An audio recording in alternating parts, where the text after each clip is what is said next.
आज हमारे साथ हैं युवा सराफा मंडल के अध्यक्ष मनमीत सिंह जी और सराफा मंडल के उपाध्यक्ष गुरजीत सिंह जी। गुरजीत सिंह जी, आखिरकार गोल्ड कंट्रोल एक्ट है क्या?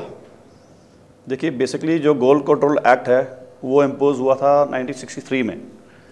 उसमें कुछ ऐसे कानून गवर्नमेंट ने बनाए थे जो पूरी तौर पे जनता के खिलाफ जाते थे और सराफा व्यापारी के खिलाफ जाते थे।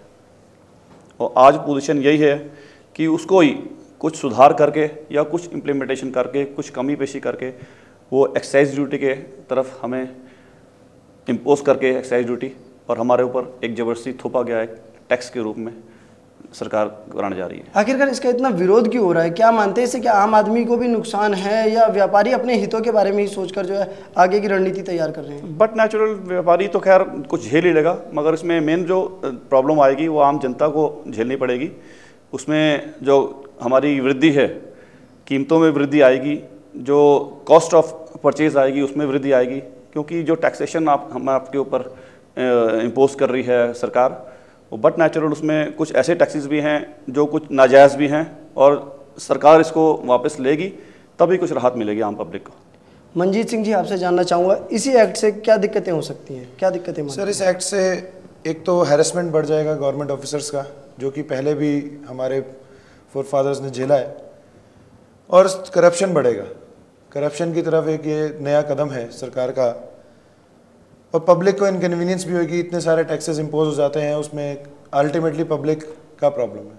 सबसे बड़ा प्रॉब्लम जो इसमें आने वाला है वो हमारे कारोबार से जुड़े जो छोटे कारीगर लोग हैं, जिन्होंने महीने का 2500-3000 रुपये कमाना है, उन लोगों को इस इंडस्ट्री से किक आउट कर दिया जाएगा एक तरीके से। ये सारा इंडस्ट्री एक बड़े कॉरपोरेट्स के पास चला जाएगा, वो अपने हिसाब से इस इंडस्ट्री को चला। आखिर कारीगर भी क्या इस लड़ाई में आपके साथ हैं? बिल्कुल, हर कारीगर हमारे साथ है। हाँ, वो हर वक्त हमारे साथ खड़ा है और हम उनके लिए खड़े हैं।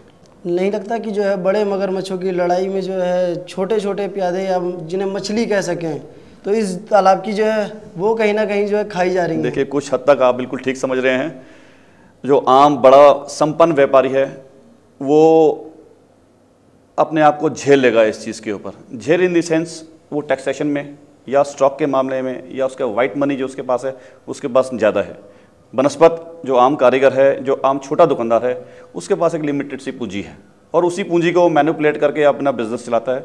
अगर ये टैक्सेशन हमारे ऊपर इम्पोज कर दी गया तो टोटल हमारा बिजनेस वाइट के ऊपर आएगा और बिजनेस करना बहुत ही मुश्किल हो जाएगा।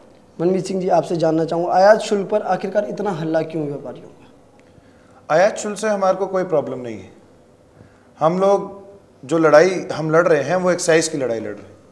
हमारा ये कहना है कि आप कस्टम आपने 4% कर दिया, जबकि आप देखिए वो भी एक आज से जनवरी से पहले तक 1% था, जनवरी में 2 किया गया, अभी उसको एकदम से बजट में आपने बढ़ाकर मार्च में 4 कर दिया। आप खुद सोचिए, एक चीज़ को इतनी फास्ट बढ़ाना कहाँ का इंसाफ है? लगता नहीं जैसे पेट्रोल पदार्थ बढ़ रहे हैं और भी चीज़ें बढ़ रही हैं, और सराफे पर भी अगर जो सरकार ने थोड़ा बहुत अगर इसे कहें तो कहीं दिक्कत नहीं होनी चाहिए, पर फिर भी अगर हाँ हो रही है तो कारण क्या है? मैं ये बताना चाहूँगा आपको कि आज की तारीख में आम आदमी की रीच से बाहर हो चुका है सोना। 28,000-29,000 का स्तर छू रहा है, और ये कस्टम ड्यूटी बढ़ाने से 4% 1,20,000 रुपये कस्टम ड्यूटी बैठ जाएगी। तो आप सोचिए कि जो कस्टम ड्यूटी है 28 लाख रुपए किलो सोना जो आ रहा था, वो अब 29,20,000 रुपये किलो आएगा। तो यहाँ से अल्टीमेटली सोना और महंगा हो जाएगा। इससे आम छोटे व्यापारी भी, उनका ट्रेड भी ख़त्म हो जाएगा, और जो कारीगर हैं उनकी रीच से भी बाहर होता जा रहा है सोना। वो सोना खरीद नहीं पाएंगे, बना नहीं पाएंगे। अल्टीमेटली जो छोटा व्यापारी या छोटा कारीगर है वो इस ट्रेड से बाहर हो जाएगा। ऐसा सरकार की कुछ नीति लग रही है कि वो आम छोटे व्यापारी और छोटे कारीगरों को बिल्कुल ट्रेड से निकालना चाहती है और बड़े बड़े कॉरपोरेट्स के हाथ में सारा ट्रेड दे देना चाहती है, जो कि बहुत गलत है। क्योंकि इंडिया के अंदर बहुत मतलब 90% लोग जो हैं, 90 तो नहीं कह सकते, लेकिन चलो 80% लोग जो हैं वो हैंड टू माउथ है। उनके लिए ज़रूर सोचना चाहिए सरकार। गुरजीत सिंह जी, आपसे जानना चाहूँ तो आपको नहीं लगता कि जो है अगर एक्ट लागू हो जाएगा तो जो है सोने की खरीद फरोख्त में भी जो है पारदर्शिता आ पाएगी? पारदर्शिता शुरू से भी थी हमारे कंज्यूमर और दुकानदार से, मगर इसका इफेक्ट डायरेक्टली कंज्यूमर के से और हमारे व्यापार के ऊपर पड़ेगा। बट नेचुरल हमारा व्यापार कम होगा क्योंकि टैक्सेस इतने पड़ गए हैं, हर आदमी सोचेगा कि जो 5 ग्राम लेने वाला था या 10 ग्राम लेने वाला था वो ख़त्म हो जाएगा। एक चीज़ और इसमें जोड़ना चाहूँगा, हम पहले भी पारदर्शिता इसमें थी, इन जो भी कंज्यूमर है वो विश्वास से गोल्ड खरीदता था। आज तक आप देखिए किसी और कमोडिटी ने उनको पे बैक नहीं किया। गोल्ड ऐसी कमोडिटी है जो पे बैक करती है। इसको इंडियन अपने एक एसेट मान के खरीदते हैं, ज़रूरत पे काम आने वाली चीज़। हम लोग एज अ ज्वेलर पूरा इसकी ऑथेंटिसिटी के ऊपर ध्यान रखते हैं और ऑथेंटिक चीज़ ही देते हैं। अब तो इस बात का कटआउट गवर्नमेंट ने ऑलरेडी कर दिया था कि हॉलमार्किंग ला के हम लोग जो भी इस गोल्ड बेच रहे हैं वो हॉलमार्क है, गवर्नमेंट स्टैंपिंग, पर ISI मार्क। बीच बीच में इस तरीके की चर्चाएं रहती हैं कि हॉलमार्क है, पर जो है कई बारी जो है 18 कैरेट का सोना जो है कई ऐसे दुकानदार होते हैं जब आप वो हॉलमार्क 22 की बात 23 कैरेट करके जो बेच जाते हैं। जब आप हॉलमार्क की बात करते हैं तो हॉलमार्क या 22 कैरेट होगा या 18 होगा या 14 होगा या 9 होगा, उसमें और कोई कैटेगरी नहीं है। 23 कैरेट्स की कैटेगरी ही नहीं है उसमें। और हालांकि हमारी गवर्नमेंट से ये भी इस मंच के माध्यम से अपील है कि आप हॉलमार्किंग के अंडर 23 कैरेट्स, 20 कैरेट्स, 21 कैरेट्स लेके आए, क्योंकि इससे जो ज्वेलर्स 21 कैरेट में काम करते हैं वो 21 कैरेट में काम कर पाए।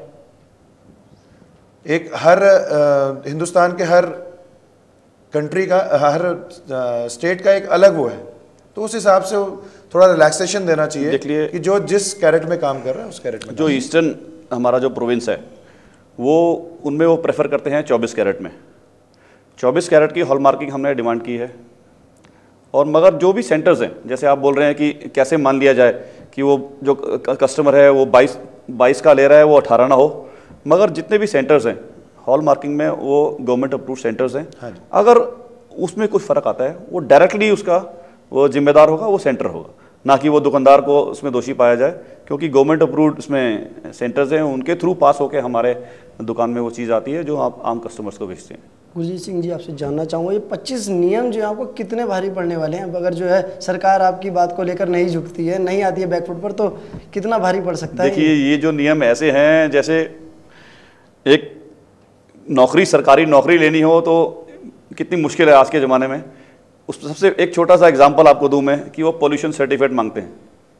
पोल्यूशन सर्टिफिकेट एक आम कारीगर जो 2000-5000 महीना कमाने वाला आदमी है वो पोल्यूशन सर्टिफिकेट कहाँ से लाएगा?